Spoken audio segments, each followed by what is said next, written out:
Shalom, salam, damai sejahtera dalam kasih Tuhan.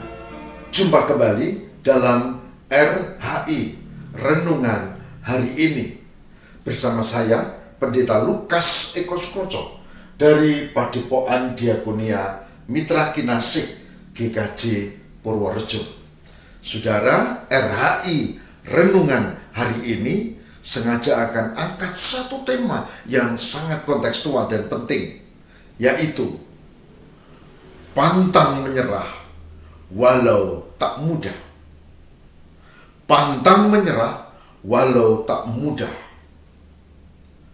Berdasarkan kesaksian Injil Markus pasal 5 ayat 25 sampai dengan 34. Markus 5 ayat 24 sampai dengan 35. Saudara, saya berharap dengan tema pantang menyerah walau tak mudah dalam RHI Renungan Hari Ini akan menjadi berkat buat saudara dan saya dan kita semua, sehingga di tengah pandemi kita tetap kuat, di tengah pandemi kita tetap sehat, di tengah pandemi kita tetap berpengharapan kepada Tuhan. Tuhan memberkati kita, puji Tuhan. Mari kita bersama membuka dan membaca Injil Markus pasal 5 ayat 25 sampai dengan 34. Yang demikian sabdanya. Adalah di situ seorang perempuan yang sudah 12 tahun lamanya menderita pendarahan. Ia telah berulang-ulang diobati oleh berbagai tabib, sehingga telah dihabiskannya semua yang ada padanya, namun sama sekali tidak ada faedahnya, malah sebaliknya keadaannya makin memburuk.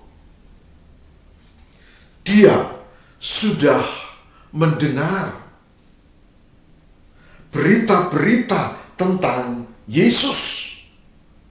Maka di tengah-tengah orang banyak itu, ia mendekati Yesus dari belakang dan menjamah jubahnya. Sebab katanya, asal ku jamah saja jubahnya, aku akan sembuh. Seketika itu juga berhentilah pendarahannya, dan ia merasa bahwa badannya sudah sembuh dari penyakitnya. Pada ketika itu juga Yesus mengetahui bahwa ada tenaga yang keluar dari dirinya. Lalu ia berpaling ke belakang, dia berpaling di tengah orang banyak dan bertanya, "Siapa yang menjamah jubahku?" Murid-muridnya menjawab, "Engkau melihat bagaimana orang-orang ini berdesak-desakan dekatmu, dan engkau bertanya, siapa yang menjamah aku?" Lalu ia memandang sekelilingnya untuk melihat siapa yang telah melakukan hal itu. Perempuan itu yang menjadi takut dan gemetar ketika mengetahui apa yang telah terjadi atas dirinya, tampil dan tersungkur di depan Yesus dan dengan tulus memberitahukan kepadanya segala sesuatu kepadanya. Maka katanya kepada perempuan itu, "Hai anakku, imanmu telah menyelamatkan engkau. Pergilah dengan selamat dan sembuhlah dari penyakitmu." Demikian pembacaan firman Tuhan.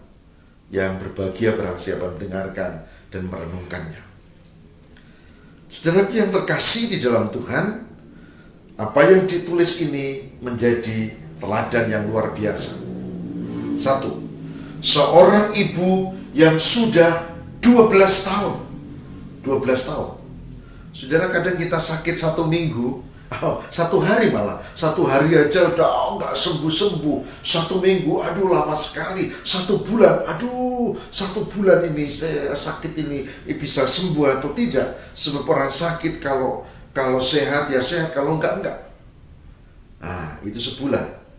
Saya pernah cerita ya, saya pernah sakit berbulan-bulan, ya sekitar 6 bulan ya, sampai 9 bulan kalau dihitung sampai pemulihannya. Tapi perempuan di Alkitab ini dikatakan dia sakit 12 tahun. Pendarahan nggak berhenti. Dia datang ke tabib, dia datang ke tabib sampai habis dia punya harta. Dikatakan di situ habis segala sesuatu. Nggak sembuh. Dikatakan malah tambah parah. Dan dia mendengar tentang Yesus. Yesus yang penuh kuasa. Yesus yang suka menolong, Yesus yang bisa menyembuhkan penyakitnya. Bahkan setan pun diusirnya. Danau yang sedang ada badai tofan diredakannya, orang mati dihidupkannya. Dan dia bersyukur, dia berkata, asal ku jamah jubahnya pasti sembuh. Tapi ada masalah, ini catatan kedua. Perempuan ini sakitnya pendarahan. Dan tradisi saat itu, orang kalau pendarahan itu termasuk golongan orang najis. Ya dia mau doa di bait Allah enggak bisa, sinagog enggak bisa, apalagi dia kumpul orang, dia orang najis, saudara. Dan dia tahu diri, maka dia tidak mungkin datang dari depan dan mengatakan, guru sembuhkanlah aku penyakitnya begini, enggak mungkin. Tapi dia punya cara. Dia tahu siapa Yesus. Dia dari belakang mendesak-desak dan dia maju ke depan pelan-pelan. Kemudian di dalam hatinya dibuatlah keyakinan yang tulus. Asal ku jamah jubahnya, pasti aku akan sembuh.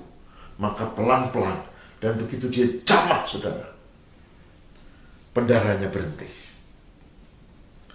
Catatan yang pertama, dia sakit dan sulit, bahkan tidak punya apa-apa. Catatan yang kedua, dia sakit dan sakitnya pendarahan, najis, tidak punya kesempatan. Tapi catatan ketiga, dia tidak mau menyerah. Dan ketika dia menjamah jubah itu, maka pendarahannya berhenti dan dia sembuh. Masalah keempat, Yesus tahu bahwa ada kuasa yang keluar dari dirinya. Yesus tahu siapakah yang menjamah jubahku. Dan murid-muridnya malah tidak tahu. Guru, orang berdesak-desak ya nggak tahu siapa yang nyenggol banyak. Tapi Yesus mengatakan enggak ada kuasa keluar dari diriku. Dan perempuan itu, saudara, perempuan itu jujur. Dia maju, dia gemetar ketakutan. Dia tersungkur di depan Yesus dan dia menceritakan apa adanya. Dan komentar Yesus adalah, imanmu telah menyelamatkan engkau. Pergilah dengan selamat dan sembuhlah dari penyakitmu. Saudara, luar biasa. Kita melihat orang yang gigih berjuang, orang yang tidak gampang semplah, orang yang pantang menyerah, dengan keyakinan yang kuat diberkati Tuhan. Oleh sebab itu, dalam RHI Renungan hari ini, saya mengajak pantang menyerah walau tak mudah. Dan perempuan yang sakit pendarahan itu membuktikan dia pantang menyerah walau tak mudah, sukses, sehat karena karya Tuhan. Saudara, saya tahu sekarang kita ada dalam kondisi yang tidak menguntungkan. Kondisi sakit COVID-19 yang mutasinya terus berjalan dan sulit ditunjukkan. Bahkan orang yang vaksin pun tidak jaminan dia kalis, dia bebas dari itu. Situasinya seperti ini. Ekonomi juga goncang, sosial politis juga ada orang yang menggunakan ini. Dan yang jelas, kesehatan. Saudara, saya mengajak, jangan semplah, tapi berjuang, pantang menyerah. Yakin Tuhan menolong. Jaga imun, jaga iman. Saya ulangi, jaga imun tubuh, jaga iman di dalam Yesus. Dan jaga relasimu, baik di sekitar, kebersihan, pakai masker, dan seterusnya.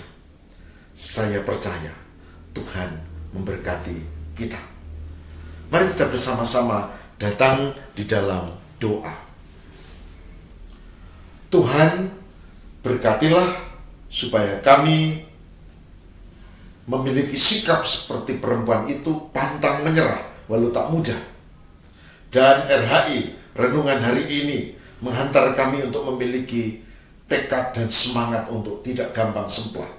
Kami ingin sehat, kami ingin Tuhan tolong berkati, kami ingin untuk menjalani hidup di dalam penyertaan Tuhan. Tolonglah kami ya Allah, juga yang mengikuti program ini, kami mohon, kabulkanlah doa kami. Demi Kristus pengantara kami. Amin.